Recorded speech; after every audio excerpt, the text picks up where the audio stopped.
नमस्कार। ज्योतिष, कुंडली इत्यादि संबंधित किसी भी परामर्श के लिए दिए गए नंबर पर कॉल करें। धन्यवाद। नमस्कार, जय माता दी। मैं हूँ एस्ट्रोलॉजर शिवानी और जीवन दशा के इस कार्यक्रम में आप सभी का बहुत बहुत स्वागत, अभिनंदन करती हूँ। आज मैं आपके साथ बात करूँगी फिश एक्वेरियम के बारे में। हम लोग बहुत सारे लोग देखते हैं कि घरों में कई लोगों ने फिश एक्वेरियम रखा होता है, कई लोगों ने नहीं रखा होता है। क्या हमें रखना चाहिए या नहीं रखना चाहिए, इसके बारे में भी, और यदि हमने रखा है घर में तो हमें कौन सी डायरेक्शन में रखना चाहिए, इन्हीं सब विषयों के बारे में आज मैं आपसे बात करूँगी। तो पहले तो समझिए, देखो, कुछ लोग मानते हैं कि हमें फिश एक्वेरियम रखना चाहिए। उसके पीछे आपने बहुत सारे लोगों से सुना होगा कि लोग कहते हैं कि हमारे घर में कुछ प्रॉब्लम आई ना, तो वो एकदम से हमारी फिश ने अपने ऊपर ले ली, या उसकी वो मर गई, या फिर मतलब कुछ भी हो गया। मतलब आप देखते हो कि आपकी लाइफ में कोई problem I all of sudden और आपकी फिश एक मर गई। तो कहा जाता है ऐसा भी कि आपकी लाइफ में जो हर्डल्स आते हैं, जो प्रॉब्लम्स आती हैं, वो जो फिशेस होती हैं वो अपने ऊपर ले लेती हैं। तो हमें जो फिश एक्वेरियम है वो हमें रखना चाहिए घर के अंदर। साथ ही साथ हमें माइंड में ये नहीं रखना चाहिए कि यार मैं, अब जैसे बताया, किसी एस्ट्रोलॉजर से सुन लिया हमने कि फिश एक्वेरियम रखना चाहिए घर में, तो आप इसी नियत से अपने घर में फिश एक्वेरियम लेकर आ गए कि भैया मेरे घर में जो प्रॉब्लम्स आएंगी ना, तो वो फिश ही अपने ऊपर लेती जाएगी। लेकिन आपको ऐसा भी नहीं करना। आप अच्छी नियत से अपने घर पे लेकर आइए। आप मन में ये सोच कर लेकर आइए कि मैंने एक जीव की जो है वो रक्षा करनी है, उसकी सेवा करनी है। देखो, अगर हम लोग आम लाइफ में भी अगर हम देखें अपने डेली रूटीन में, तो हम देखा जाए तो नेचर के लिए क्या कर रहे हैं। आई डोंट थिंक सो कि कोई भी नेचर के लिए कुछ भी कर रहा है।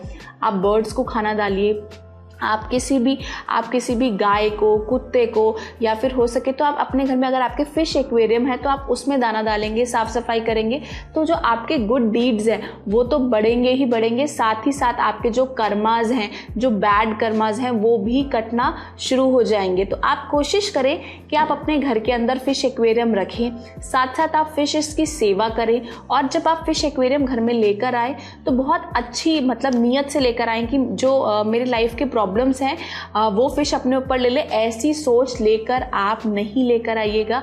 आप ये सोच लेकर आइएगा कि हमारे घर में एक नया मेंबर आ रहा है, हमारे घर में एक जो स्पेस था, जो खाली था, वो अब भर चुका है। तो आप एक अच्छे माइंडसेट से आप एक फिश एक्वेरियम लेकर आइए। आप फिशेस की सेवा करिए, उनकी देखभाल करिए, उन्हें टाइम टू टाइम आप फीड करें। ऐसा करने से भी आप देखो, अगर आप किसी की भूख और प्यास मिटा रहे हो तो सबसे अच्छा कर्म है। तो आप देखो, आप एक ऐसे जीव की आप क्या कहते हैं, उसको दाना डाल रहे हो, उसकी भूख मिटा रहे हो, तो इससे अच्छा कोई कॉज हो नहीं सकता। तो आप ऐसा करिए। साथ ही साथ देखो, अगर मैं बात करूं कि आपको फिश एक्वेरियम घर के कौन से हिस्से में रखना चाहिए, तो देखो, आपको फिश एक्वेरियम आपको अपने घर के नॉर्थ हिस्से में रखना चाहिए। जो फिशेस जो होती हैं वो चर्निंग करती हैं, तो जब आप उसको वाटर वाले स्पेस में रखेंगे तो ऐसा करने से आपकी लाइफ के अंदर जो चर्निंग है वो बहुत ज़्यादा बढ़ जाएगी। जिन भी लोगों का बिजनेस है या किसी का कोई थॉट से रिलेटेड काम है जो उसको सोचना पड़ता रहता है, तो ऐसे में भी आप जिस जगह पे उसे रखेंगे तो आपकी लाइफ में चर्निंग बढ़ेगी, बिजनेस बढ़ेगा, साथ ही साथ कैश फ्लो भी बढ़ेगा। तो आप फिश एक्वेरियम अपने घर के नॉर्थ में रखिए। आप इसके फ्रूटफुल रिजल्ट देखेंगे और आप मन में बस ये चीज़ सोच के रहिए कि हाँ, मेरे घर का एक वो पार्ट है और मुझे उनकी हेल्प करनी है। आप ट्राई ज़रूर कीजिए और कमेंट बॉक्स में मुझे नीचे ज़रूर बताइएगा किस किस के घर में फिश एक्वेरियम है और उन्हें क्या क्या इसके गुड रिजल्ट्स मिले हैं। अब तक के लिए बस इतना ही। अब मैं आप सभी से इजाज़त चाहती हूँ। जय माता दी। नमस्कार। ज्योतिष, कुंडली इत्यादि संबंधित किसी भी परामर्श के लिए दिए गए नंबर पर कॉल करें। धन्यवाद।